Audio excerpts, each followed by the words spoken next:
If the user goes down the wrong path, which hopefully this kind of thing will prevent, it can leave people feeling disheartened or misguided about how the government could actually help them. I guess there's a health benefit to using more of this sort of digital payment functionality and getting kids used to, I guess, personal financial management as well.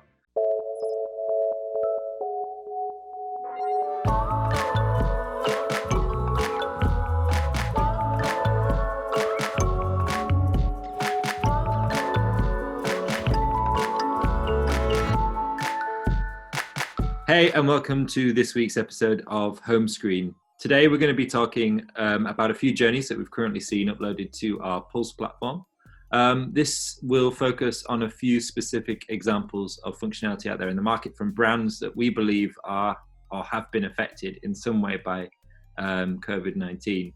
So we're going to see on the outset an example of how an organization like Tide will approach accessing government funding. We're also going to look at some of the more extraneous questions involved in the businesses that are now facing COVID-19. So for example, with interest rates dropping throughout the UK, how are the big lenders doing? What are the approaches that the products that they're operating taking? And then finally, a little bit more of an existential question about the way that cash is operating. We're going to be taking a look at Revolut, who have launched a junior account. So what does that mean for pocket money and other things like that? So my colleague Joe is on the line. Hey Joe, how's it going? Very well, thanks Jim. How are you? Good, thank you. I can see, where are you calling from today? Whereabouts are you based at the minute? I'm calling from rural Wales, so it's pretty scenic here. What's that? Still locked down? Very much still locked down. Not breaking any rules, and it's nice to be out of it all actually for a bit. And as you can see, my room kind of resembles a monastery. We're talking to you from the 11FS team, from specifically the Pulse team. Joe and I work together on Pulse, which aims to give users access to the design flows and the user journeys which are currently being operated by a lot of the fintechs and banks out there in the market. Pulse is a product that is essentially a repository of different journeys with analysis from each of the different functions available. And what we'll do is go into some detail about how they're built, talk a little bit about the functionality that's available, and show you the nitty gritty of what it all does. If you want to find out a little bit more about Pulse, go to pulse.11fs.com, or find us on Twitter at 11fspulse. But now we're going to crack on with the show. Our viewers are aware, if they're in the UK, that a lot of the SMEs products out there have been responding to HM Treasury's sort of offers. We'll have all seen Rishi Sunak's many sort of pledges on how the government can support businesses. So there are two main vehicles that have been used to deposit funds into businesses' accounts. One is called CBILS, that's the Coronavirus Business Interruption Loan Scheme. And that offers a few things. It offers sort of no repayments for the first 12 months. It sort of pushes that repayment date back. It also delays interest during that time. And it also has no fees for early payment. So it's a typical sort of like easy access credit function that the Treasury will give businesses access to. Then there's a more recently announced initiative called Bounce Back Loans. So these give businesses the ability to borrow 2,000 to 50,000. So that's smaller than CBILS, which is 50 to 250,000. But what this does is it allows another entry point for maybe smaller businesses, the notion being that you can then segue different businesses into different financial products that are available. Notable to say there that these are sort of, you can only pick one or the other of these different financial products, and then also an interesting set of differences in terms of what particular products are sort of supporting these financial services. So that's basically what both of those products are about. Okay, great. What kind of problems has the scheme run into? Yeah, so I guess the main things that have been problematic about what both of these initiatives have sort of come up against is that these are initiatives that have been sort of more guarantees that a government will support kind of the fundamental principles that a bank will deliver. So, for example, this is an 80% guarantee on a loan taken out by an individual via a bank, but we still need banks to perform their traditional mechanisms in order for the businesses to be able to access that money. So there've been loads of like really difficult instances whereby maybe a bank's call centers will be closed, or maybe they'll have difficulty being able to process and to filter all of these different requests through.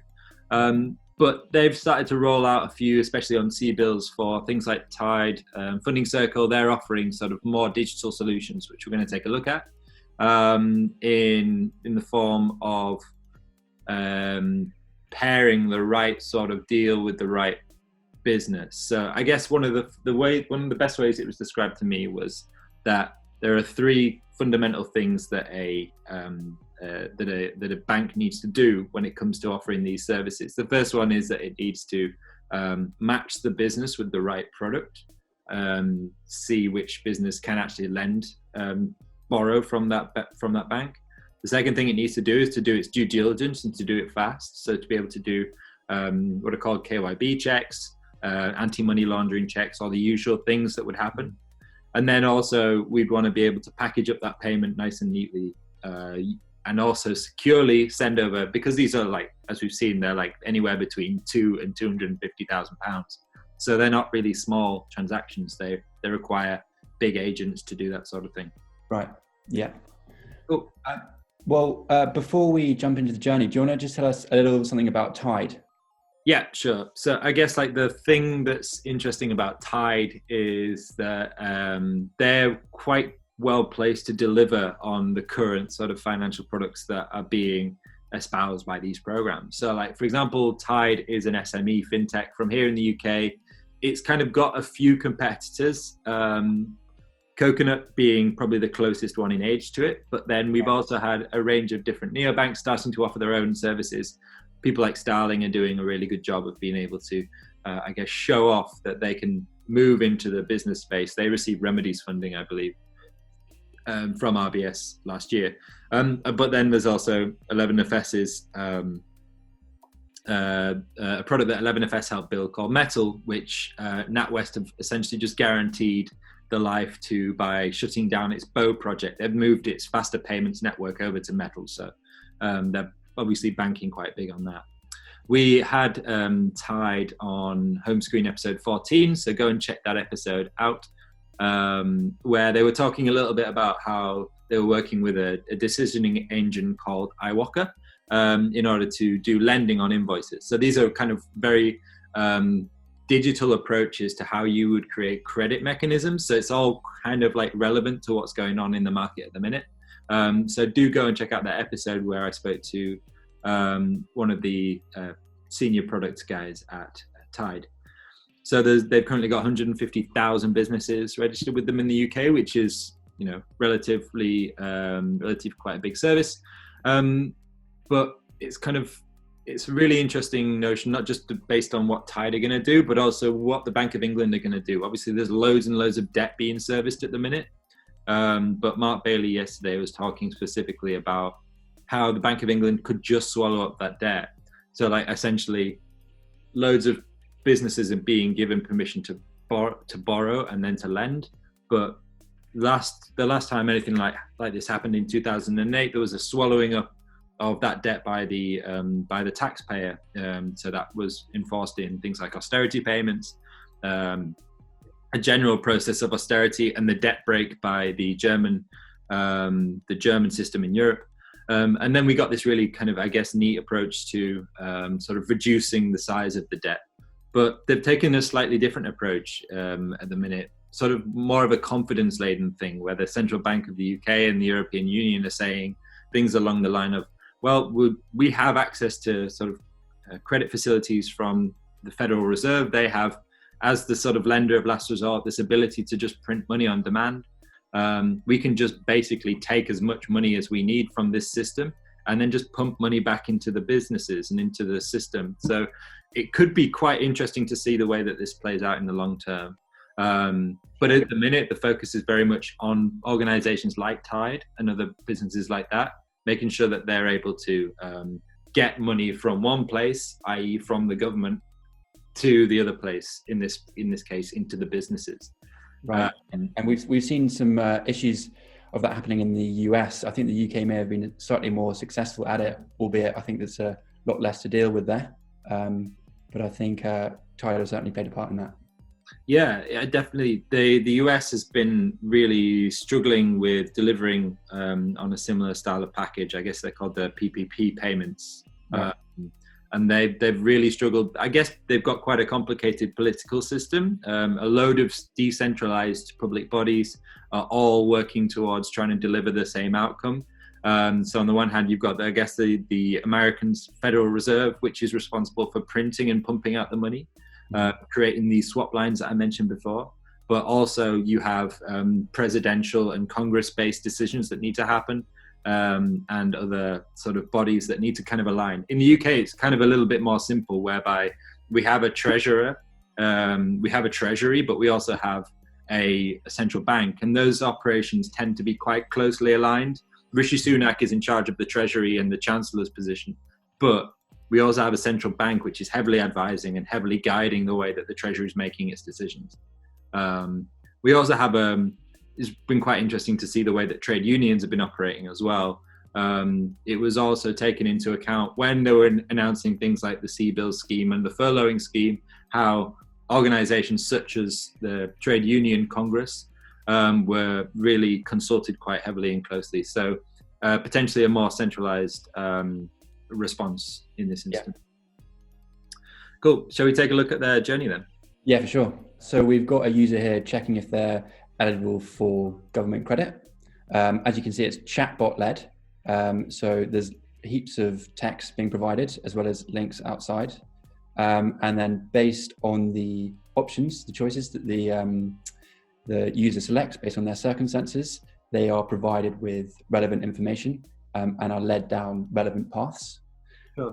It's a really nice and clever way to do it.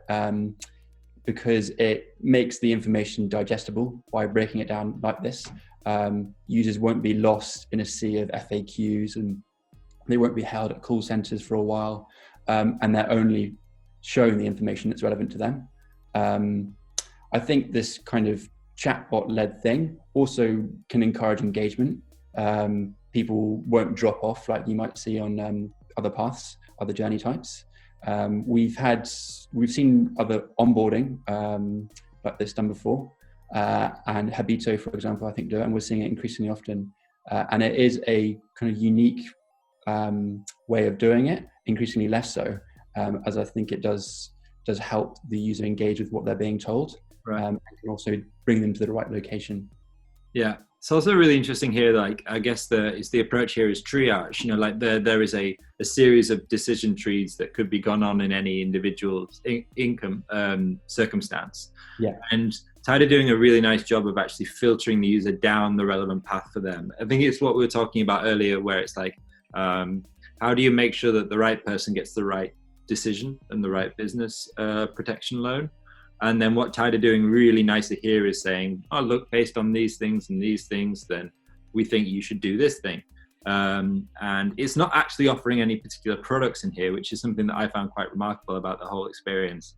It's saying, oh, it looks like you can apply for this specific thing, and then sort of like, I guess, walking you towards the right place in order to do that application. But it's not necessarily saying, here's a product, let me sell it for you. Yeah, absolutely. Because people won't realize what kind of help is available to them, and depending on their circumstances, it's quite complicated. And Tide just do a great job of doing the hard bit for you, and just leading you down the right path. Yeah, and definitely, filtering sort of 4-star, sort of 5-star response to the action. They're always seeking feedback as well, which I think is really. Yeah.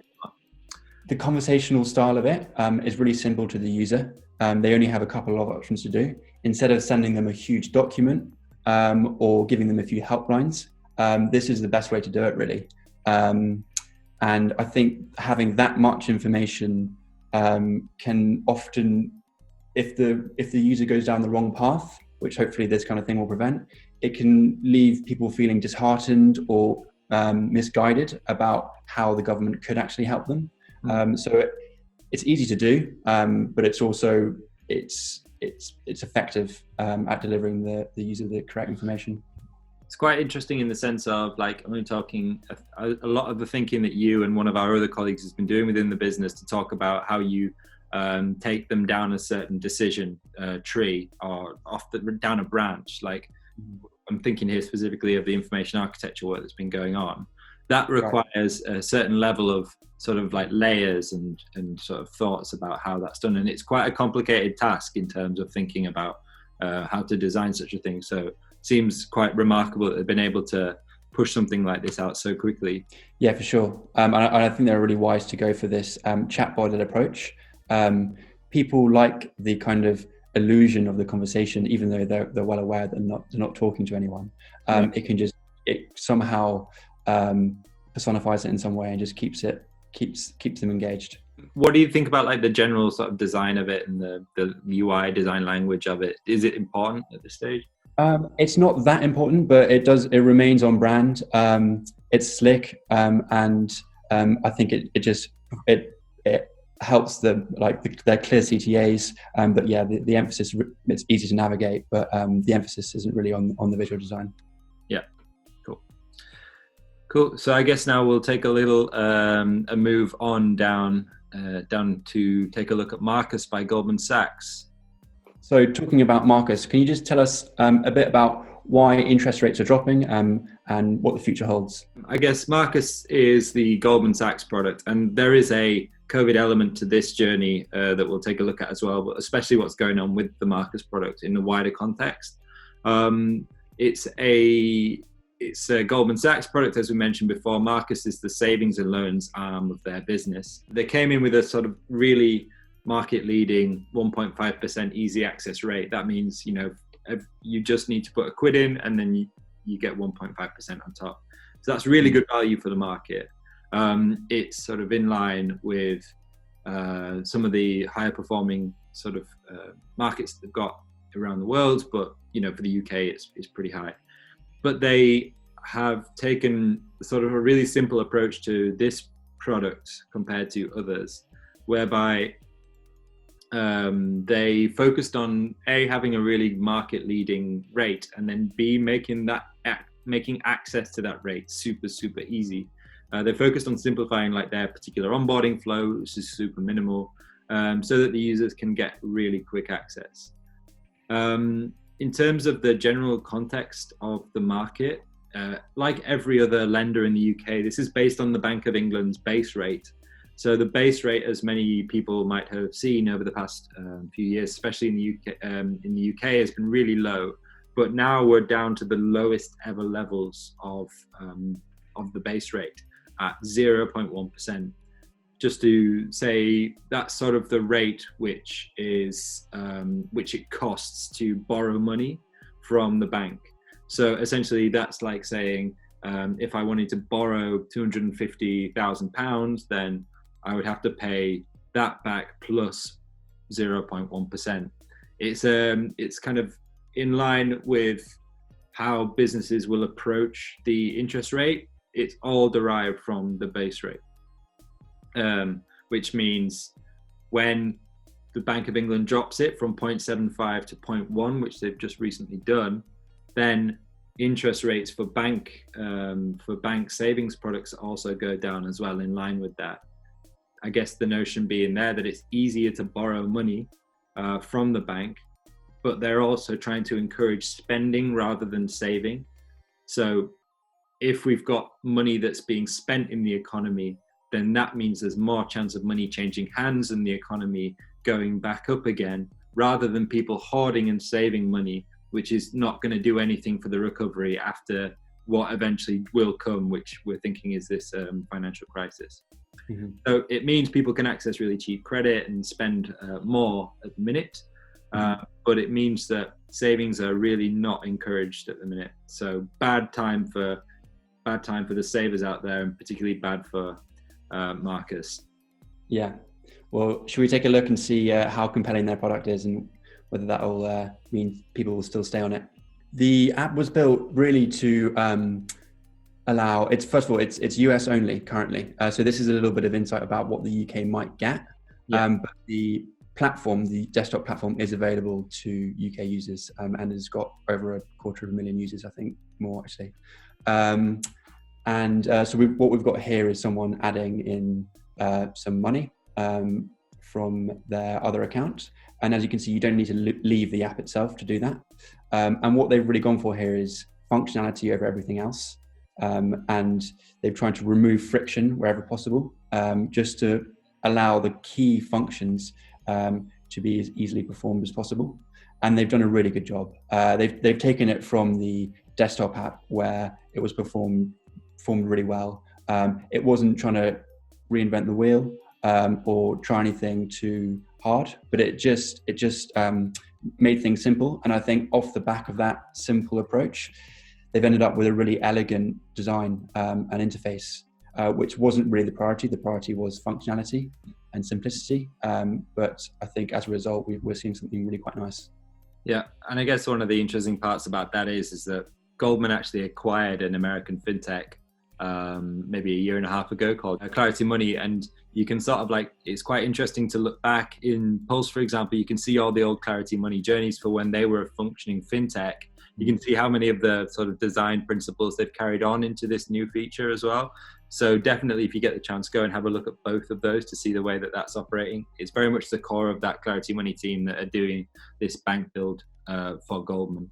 I spoke to a guy who was responsible for setting up the Marcus project a few weeks ago, and he was it was quite interesting to speak to him because we've got a lot of, I guess, those different products in the UK that have been banks' attempts to do something, but they all end up failing, I guess, because they're not keeping to the spirit of what I guess a neobank is really good at doing, which is being really quick and developing fast, and also having a really friendly tone of voice and having a certain approach to risk as well. How do you think that the market looks for Marcus at the minute? Who are their competitors and what's the sort of other people playing in that field? Well, I think that they remain the kind of best in the field at the moment, but I think they have reason to be worried. First of all, they've got JP Morgan Chase are set to open up in the UK at the end of the year. And I think they were coming in with 1.5% interest. Whether that still happens, I'm really not too sure because, like everyone else, they'll probably have to lower them. So I think that's a worry. And also now that Marcus have lowered their interest rates, it's not looking very good for them in the sense that Revolut, for example, have an instant access savings account, which is 1.05, which is the same. So if you've got a Revolut account, you're unlikely now to move across. Yeah. Or if you want to have a Revolut account, you want to get one, and you can just use it as your savings account now, which I suppose is superior to Marcus now. Yeah. So I think that's a worry, and I think that there will be other products there which will offer similar interest rates. It's not as compelling anymore now. Yeah, potentially. Yeah, and I guess there's other things over the border as well, whereby people tend to be looking for safe assets, savings accounts, that kind of thing. But for those that maybe aren't as sort of risk averse and maybe don't want to put money in savings, now's a really good time to be investing in stocks and in ETFs and things like that. Yeah. Just on this day of speaking, Free Trade have just announced a really big crowdfunding. They've raised 4,637,000. That was the last time I checked. That's over 2,000 investors investing for 3.21% equity. So people are really, catching on, and that gives them a pre-money evaluation of 140 million, which is just staggering. So clearly times are good for Free Trade. We kind of had that product in Pulse and had a look at it. It's also a really impressive product. They're a little bit light on some of the stocks areas, I guess, but like a lot of the time that product works really neatly and well. Provides a lot of inspiration for anyone building anything. I guess while we're on the topic, we have had Free Trade on the show as well. We've spoke to their product manager, Jani Kulelen. So go and have a look at that episode on Homescreen as well to see how that was built. Yeah, I think it's a really good point, and they may well take up some of that market. People who are looking for things to do with their money at this point, and getting that, it's just not a good time for savings, really. No. So yeah, there's just other people in the market like Trading 212 and Moneybox and others who will provide a service for these people who want to play the market while it's so turbulent. So the last journey I guess we're going to take a look at in this context is Revolut's junior account. We're now on the parent or guardian's account. So you have to have a premium or metal account in order to do this. And it's the way that they present the premium accounts at the moment is very attractive. So we've got the parent filling in the information of the child. I think you've got to be from 7 to 17. Right. And as I said, you can be either guardian or parent. Confirming the details here. Really nice animations throughout there, aren't there? Yeah, Revolut consistently deliver on animations. So the card can be seen here. They always go above and beyond when it comes to kind of graphics and interactions with the cards. So the pin set on the guardian side, so the guardian or parent sets it for the kid, and then we can see the home address can't be changed, so that does always go to the parent's address, and we can see there the card's on its way, and you can immediately add money. Again, seeing those animations. Confetti.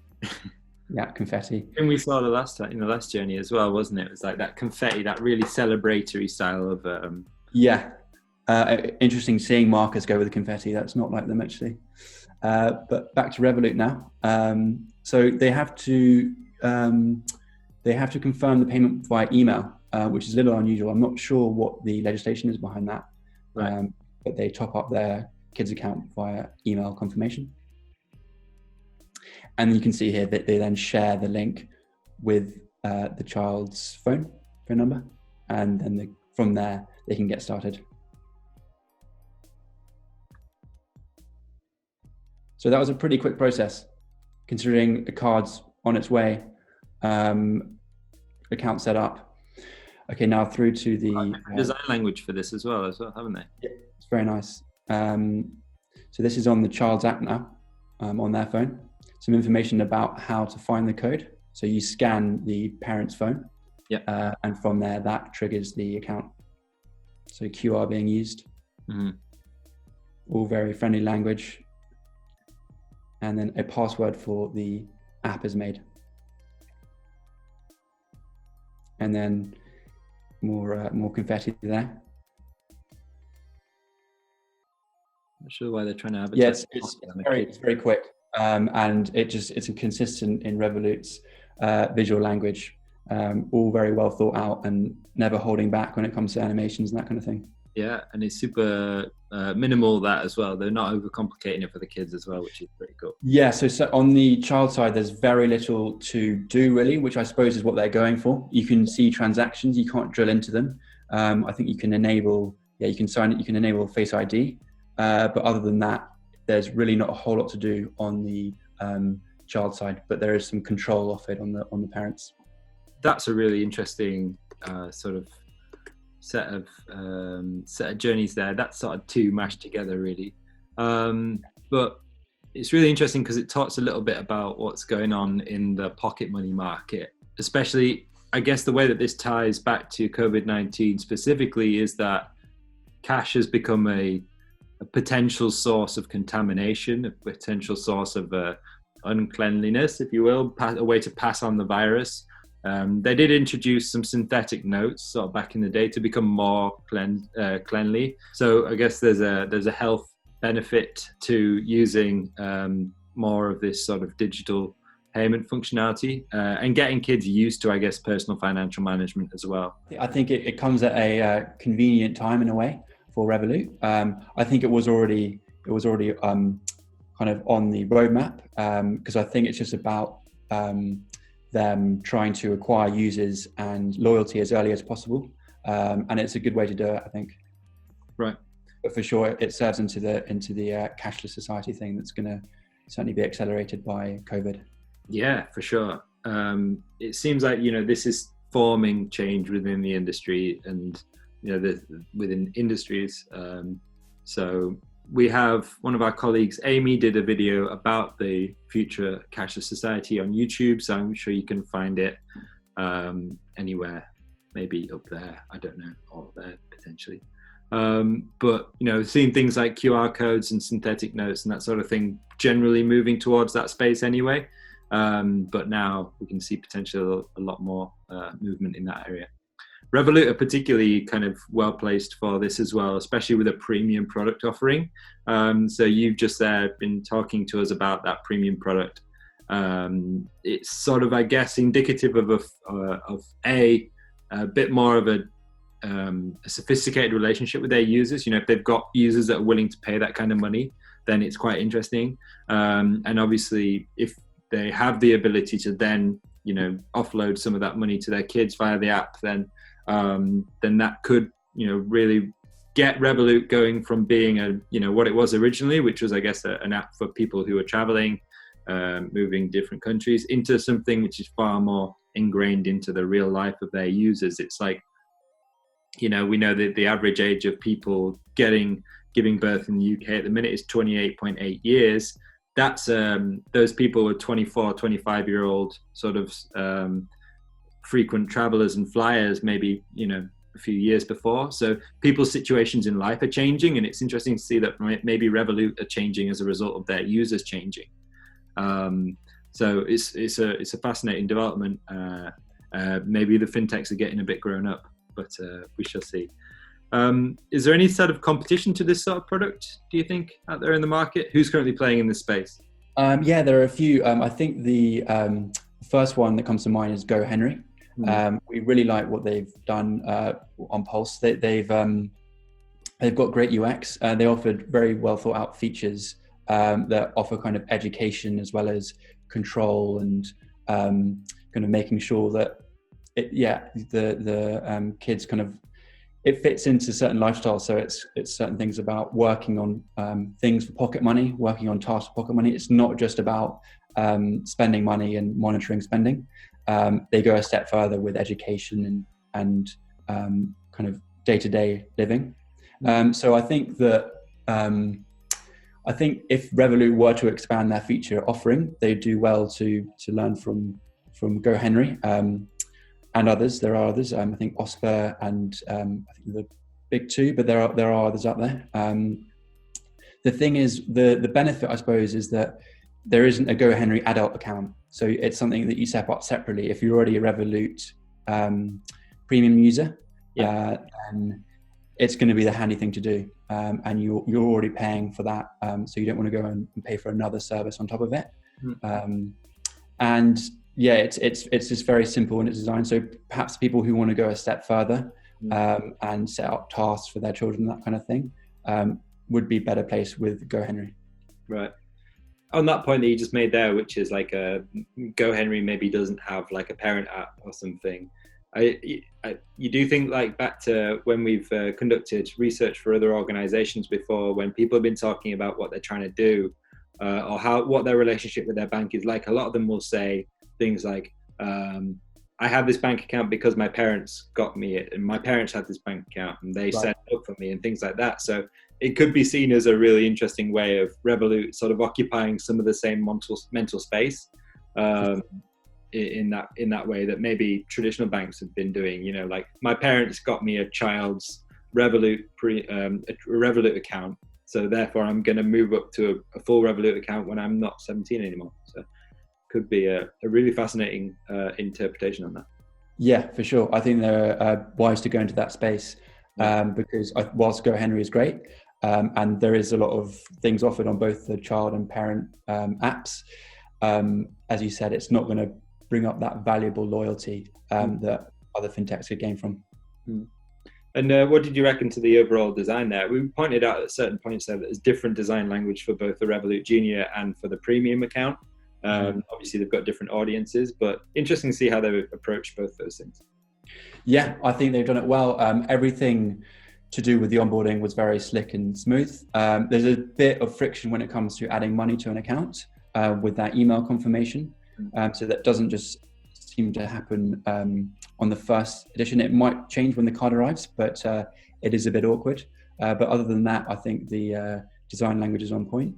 And with the child app, they obviously tailor it for children a bit more, but keep it very simple. That's another thing that you could run into with GoHenry. There might be a bit of a learning curve, but kids are very savvy at the moment, so it might not be a problem anyway. Fair play. Okay, just before we head off, I guess the industry that we have here, the fintech industry, was essentially born out of the legislation which came out of 2008. Out of the financial crisis. You've got open banking regulation. In order to try and increase competition in the markets, we had an increase in the ability for people to access banking licenses a lot easier than they did before, and things like that. That crisis really can be seen as the takeoff point for where fintech is currently. What's the sort of next steps here, do you think? What kind of companies have sort of utilized this current time the best, and what's sort of the best thing that's come out so far? Well, I think that it's going to accelerate the digitalization that's already been going on, probably too slowly amongst the incumbent banks, because they have to change now. It's not a question of, it's something that they feel like they should be doing. It's really something they have to be doing right now. So what was already going on is accelerating. And in terms of what things will change, I think it will also accelerate the cashless society. You pointed to it earlier, but as people trust the cash less because of the infection and everything associated with that, I think cashless products will be pushed further and further. The really interesting part of that whole process is that these banks have to change. We've seen that with the C-bills scheme. They're just not able to react quickly enough to get those schemes out there, and the government's been unwilling to get the sort of C-bills program over to fintechs faster than they could to banks. That is a real problem in the system. They're not able to do that. And then the other side of that is that fintechs, especially like NatWest, are shuttering commercial digital banking projects like Bo. It's like they've considered that too much of a failure for it to even be continued. So it's sort of on the one side, they need to do something about it, but there seems to be a regression back to a different way of doing things, back to the old ways of doing things that maybe needs to be thought of a bit more comprehensively. Well, thank you very much for joining Joe and I today. Joe, thanks very much. I guess, are you on any of the social media things? Anywhere? On LinkedIn. He's on LinkedIn. So find Joe on LinkedIn, as you will in all the usual spots. So this week's episode was brought to you. We wanted to give it a specific focus on some, not just functionality that's been built around COVID-19, but also some of the things that are being affected by it and how those products actually look and feel. So we hope that's been relatively useful. As always, the product that underpins this show is called 11FS Pulse. Check that out at pulse.11fs.com to see what all the noise is about and how you can see how all these different apps are put together, and all the other episodes that we mentioned where we've spoken to other fintechs previously. If you want to find us on Twitter, it's at 11FS Pulse on Twitter. And yeah, I guess we'll see you next week. Next week, I believe we're talking to a Swedish insurtech. So yeah, stay put for that. See you next time.